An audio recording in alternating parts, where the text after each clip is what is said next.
Henry Ford ve hayatını adadığı araba endüstrisi sadece otomobilleri değil, bugün bir ülke ekonomisinde çalışma hayatını, sosyal yaşamı, şehirciliği ve ulaştırma sektörünü de derinden etkiledi. Bu seride Henry Ford'un hayatını ve Model T'nin üretim tekniklerinin bugünkü hayatımızın her alanını nasıl değiştirdiğine de şahit oluyoruz. Bu nedenle seriyi sonuna kadar sabırla takip edip izleyin. Lütfen beğenip yorum yapmayı da ihmal etmeyin. Hadi hemen başlayalım. Ford, İrlanda ve Belçika kökenli bir çiftçi ailenin çocuğu olarak 1863'te Amerika'nın Michigan eyaletinde doğdu.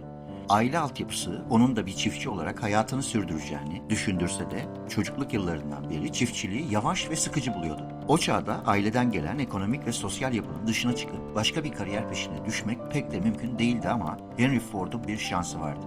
Çünkü doğduğu köy endüstri başkenti olarak bilinen ve hızla gelişmekte olan Detroit'e sadece 13 kilometre uzaklıktaydı. Henry Ford 12 yaşındayken durumları daha iyi olan komşularının saatleriyle oynuyor, nasıl çalıştıklarını merak ediyordu, çok geçmeden saatleri tamir edebiliyor, söküp takabiliyor hale geldi. Bu mühendislik merakı bir okul gezisiyle Detroit'teki bir demiryolu şirketinin fabrikasına gidip çalışan bir buharlı motor görmesiyle doruğa ulaştı.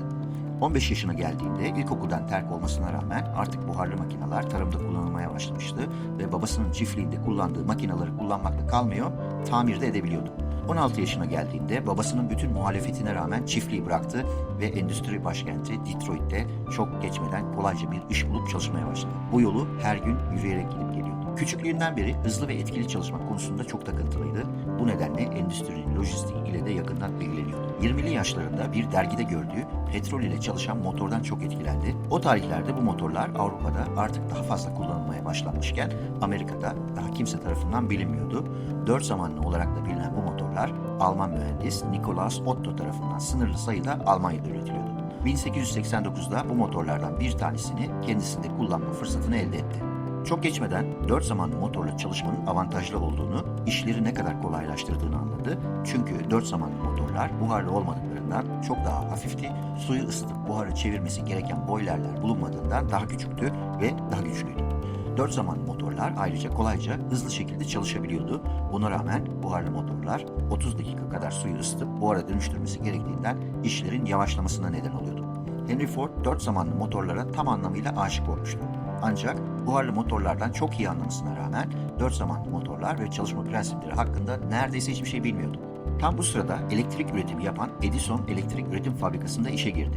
Edison Elektrik buharlı motorlar kullanarak 1000'den fazla ev için elektrik üretiyordu. Fabrikadaki buharlı motorlar arızalandığında Henry Ford buharlı makineleri tamir ediyordu. Arıza olmadığında ise fabrikada 4 zamanlı motorlar ile ilgili gözlemler ve deneyler yapıyordu. 30 yaşına geldiğinde Edison Elektrik'te artık baş mühendisliği terfi etti. Bu sırada ilk basit 4 zamanlı motorunu geliştirdi. Ancak Henry Ford'un planları bu motoru kullanarak atsız bir araba yapabilmekti.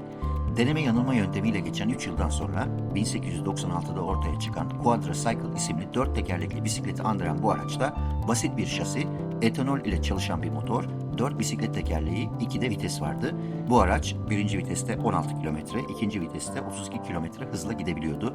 Herhangi bir soğutma sistemi ve geri vitesi bulunmuyordu. Soğutma sisteminin bulunmaması tahmin edilebileceği gibi motorun aşırı ısınmasına neden oluyordu. Bir yıl kadar süren çalışmadan sonra Quadricycle'da birçok geliştirme yapan Henry Ford, araca öncelikle bir soğutma sistemi eklemeyi de ihmal etmedi. 1897'de aracı bugünün parasıyla $7.000 satarken Quadricycle ile 1600 kilometre yol yapmıştı. 1899'da kendi fabrikasını açana kadar Henry Ford üzerinde geliştirmeler yaptığı Quadricycle'ın ikinci ve üçüncü versiyonlarını üretti. Şirketinin adı Detroit Otomobil Şirketi'ydi ve Henry Ford'a yatırımcılarının da desteğiyle bugünün parası ile $4,5 milyon mal oldu.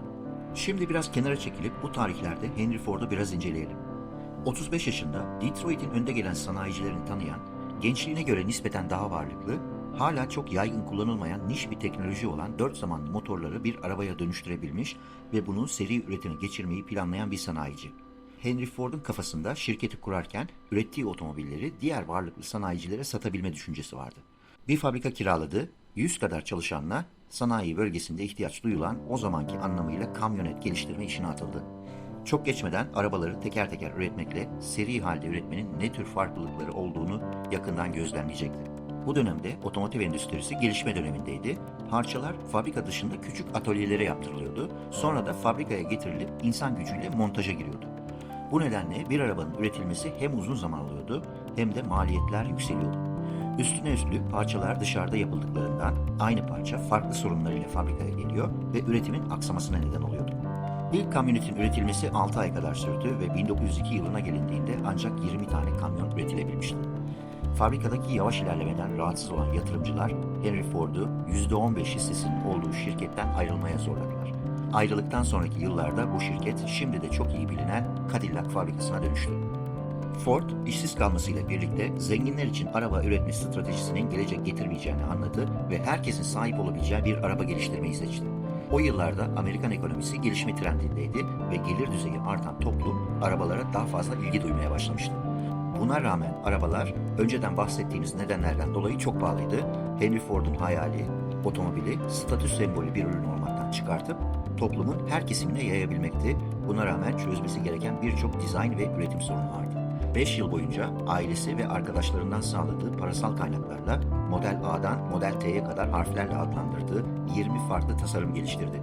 Bu süre boyunca tasarımlar ile birlikte değişen en önemli şey üretim süreçleriydi. Henry Ford'un dili Detroit Otomobil Şirketi'nde tedarik zincirinden dolayı yanmıştı ve aynı sorunlarla yüzleşmemek için parçaları mümkün olduğunca aynı tedarikçilerden almaya özen gösterdi.